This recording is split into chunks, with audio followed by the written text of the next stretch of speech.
देवाला आनंद करणारा एक भाग आहे की माझ्या देवाला जे योग्य वाटत नाही ते माझ्या जीवनातून मी काढून टाकेन आणि जे त्याला योग्य वाटत आहे ते समर्पित जीवन पंचकालीचं जीवन मी माझ्या जीवनामध्ये प्राप्त करेन. मी ते समर्पण देईन.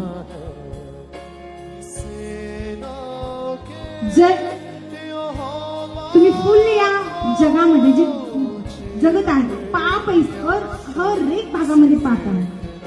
हर एक भागामध्ये तुम्ही टीव्ही ऑन केला तुम्हाला पहिला सगळीकडे अनक्लीन दिसेल, अशुद्धता सगळी दिसेल. नॉर्मली जरी एखादी लेडीज किंवा पुरुष समोर आला तरी तुम्हाला तिथे अनक्लीन दिसेल सगळं. तिथेही पाप आहे. तुम्ही मोबाईल ऑन करता तिथेही पाप आहे. काही जगातल्या लोकांच्या सोबत जातात त्यांच्याही जीवनामध्ये पाप आहे, त्यांच्या शब्दांमध्येही पाप आहे.